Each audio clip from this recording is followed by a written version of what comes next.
1991 TV YouTube-յան ալիքում ուղիղ խոսքն է, բարև ձեզ։ Նախ կանդրադառնամ այս օրերին շատ մեծ հետաքրքրություն առաջացրած մի թեմայի անեկդոտիկ իրավիճակի խոսքը բարձրաստիճան պաշտոնյաների, կառավարության անդամների աստղաբաշխական պարգևավճարների մասին է, հանկարծ պարզվեց, որ Նիկոլ Փաշինյանը նույնպես ստացել է 14 միլիոն դրամի պարգևավճար։ Երբ որ սա բացահայտվեց, Նիկոլ Փաշինյանը անդրադարձավ դրան եւ հայտարարեց, թե գիտեք ինչ, ես ինքս ինձ պարգևավճար չեմ տվել։ Դա կառավարությունն է որոշել, որ ես ամսական 1.5 միլիոն դրամի աշխատավարձի ավելացում ստանամ։ Հիմա իրար կողք ենք դնում Նիկոլ Փաշինյանի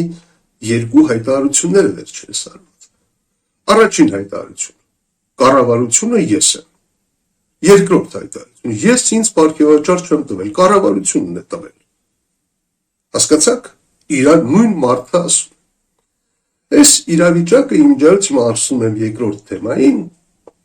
հիշեցնում արդեն շատ ավելի լուրջ հարցի վերաբերյալ Հայաստանի իշխանությունների արձագանքին, ուրեմն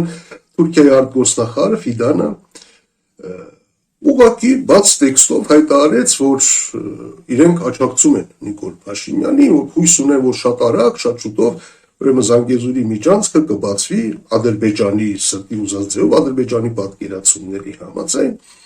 եւ Հայաստանի իշխանություններն են ավելի կոնկրետ Թուրքիայի մասնագետ Ռուբեն Ռուբինյանը հայտարարեց, թե դա սուտ է, Թուրքիայի արտգործնախարարը այդպիսի բան չի հայտարարել, նա չի ասել, որ աջակցում է Նիկոլ Փաշինյանին։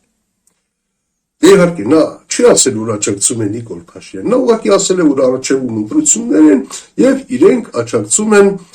Նիկոլ Փաշինյանի կառուցողական դերին։ Սրանք խոսքանում են շատ տարբեր բաներ։ Իդեպ այդ հայտարարության մասին սա արդեն լուրջ ահազանգ է, որովհետեւ մի երկու ամիս առաջ էլ Ադրբեջանն էր հայտարարել հրապարակավ, որ իրենք ընտրություններից առաջ Նիկոլ Փաշինյանին առավելություն են տալիս։ Հիմա սրան գումարենք Ռուսաստանից հնչող կոշտ հայտարարությունները, սպառնալիքները, ուղղակի սպառնալիքները եւ Իրանից հնչող դեսպանի միջոցով հնչող շատ կոշտ արձագանք Հայաստանի դիրքորոշման վերաբերյալ, սա նշանակում է, որ ընտրություններից 5 ամիս առաջ այն ինչ որ տեղի ունենում Հայաստանում արդեն զուտ ներքաղաքական պայքար չէ, ներքաղաքական իրավիճակ չի սա։ Սա արդեն ավելի շատ աշխարհաքաղաքական խնդիր է, այդպիսի խնդրի է վերածվել։ Պարզ ասած, Հայաստանի իշխանությունները Նիկոլ Փաշինյանի գլխավորությամբ իրականացնում են այնպիսի քաղաքականություն, որը շատ հաճելի է եւ ձեռնտու է եւ Թուրքիային եւ Ադրբեջանին։ Ընդ որում Հայաստանի իշխանությունները սա չեն էլ հերքում, չեն էլ փորձում հերքել։ Նիկոլ Փաշինյանը շեշտում է, որ այո, մենք այդպես ենք անում, բայց դա հնարավոր կլինի անել միայն այն դեպքում, եթե մեր հասարակության արժեհամակարգը կարողանանք փոխել։ Այսինքն, եթե չփոխենք, չենք կարողանալու իրականացնել այն քաղաքականությունը, որը ողջունում են եւ Թուրքիայում եւ Ադրբեջանում։ Այս համատեքստում ստացվում է, որ Հայաստանի այս ներքաղաքական իրավիճակը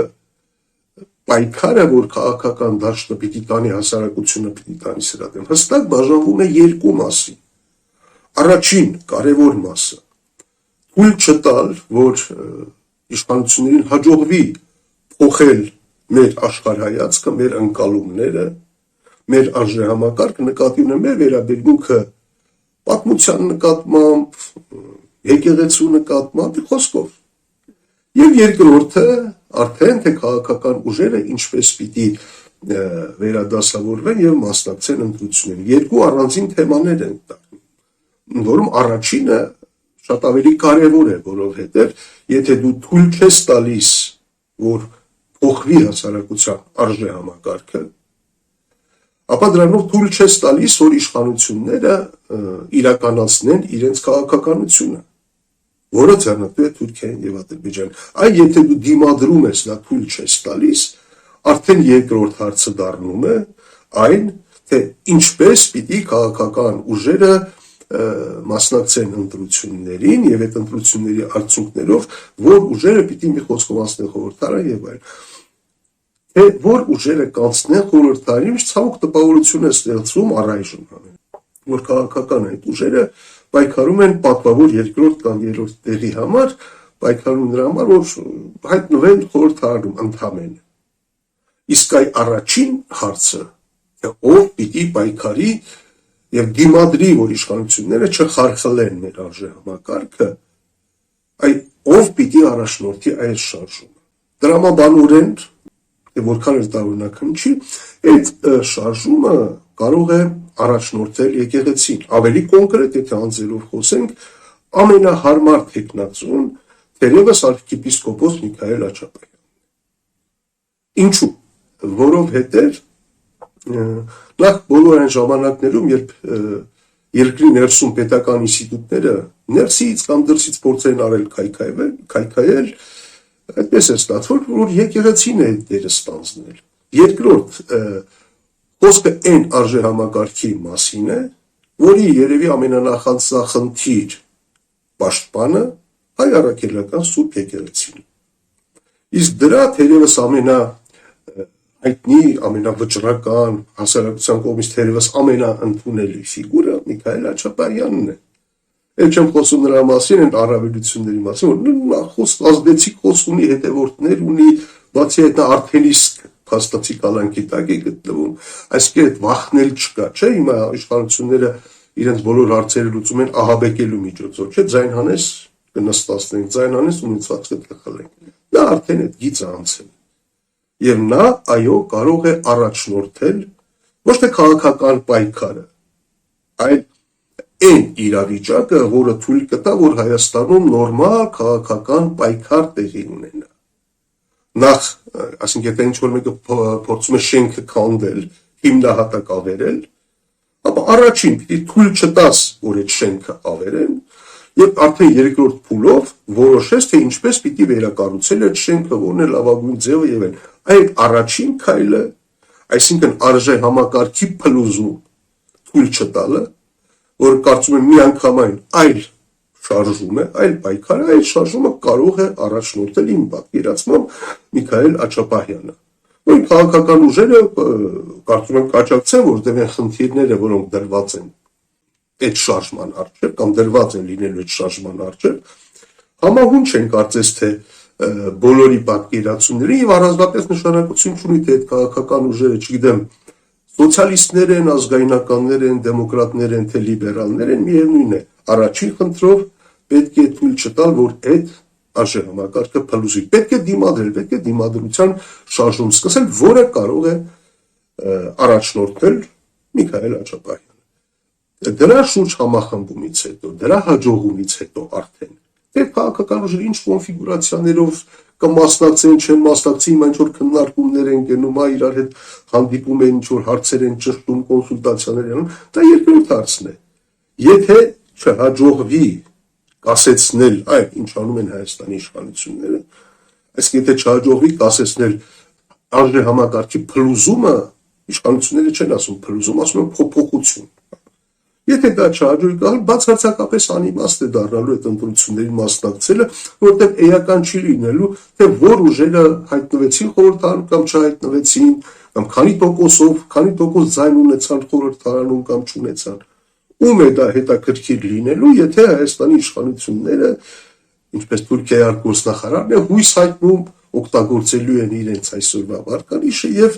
այդպես շարունակելու են իրենց կառուցողական դերը որի արդյունքում, ինչպես նույն Թուրքիայի արտգործնախարարն է ասում, Զանգեզուրի միջանցքը իրենց ասած բացվելու է Ադրբեջանի պայմաններով։ Դրա համար կարծում եմ հիմա պիտի առանձնացնել այդ երկու հարցերը, նախ եւ առաջ սկսել այդ արժեհամակարգի պահպանման շարժումը, որի էլի եմ ասում առաջնորդության երևի այլ կարծիքներ, իմ կարծիքով ամենահաջող տեխնացուն Աչապահյանն է, որը այո կարող է բանտիցել, կալանավայրիցել, առաջնորդել այդ շարժումը, որովհետև դա մաքուր քաղաքական շարժում չի, դա արժեքների շարժում է, դա արժեհամակարգային շարժում է, եւ դա կարող է համախմբել հասարակությանը։ ի տարբերություն տարբեր քաղաքական ուժերի, որոնք հայտարարում են, ես սրա հետ կհամագործակցեմ, սրա հետ չեմ համագործակցի, սրա հետ բացառում է հարգելիներս, եթե առաջին հարցը չի լուծվում, երկրորդը անիմաստ է եւ որևէ մեկին չի հետաքրքրում, դուք որ դաշինքներով կմասնակցեք, ընդհանրապես չեք մասնակցի, ինչ անուն կդնեք կամ չգիտեմ, այ որ դուք գաք, չգիտեմ, վարչապետը կստանա 1 դրամ աշխատավարձ, բան չգիտեմ, էական չի։ Էական է հիմա սկսել դիմադրության այն շարժումը, որը կանխելու է այս գործընթացը, որը ողջունում են արդեն բացահայտ Թուրքիայից եւ Ադրբեջանից եւ որի արդիվ սպառնալիքներ են հնչում Հայաստանի հասցեին եւ Ռուսաստանից եւ Իրանից, որը պետք չէ սպառնալիքները ականջի ետև գցել, դրանք պետք է շատ լուրջ ընդունել եւ հասկանալ, թե ինչու են այդպես, թե ինչ են այդպես անում, որովհետեւ եթե երկրում տեր չկա կամ տեր լինելու կամք ունեցող իշխանություն չկա, միշտ էլ դա լինելու է։ Եվ որպես առաջին քայլ լինելու է այդ արժեհամակարգային փլուզումը, որի դեմը պետք է առնել հիմա այլապես որևէ ընտրություն անիմաստ է դառնում եւ որևէ նախընտրական դաշինք համագործակցություն բոլոր անիմաստ է դառնում։ Ինչեւ այսօր այսքանը կհանդիպենք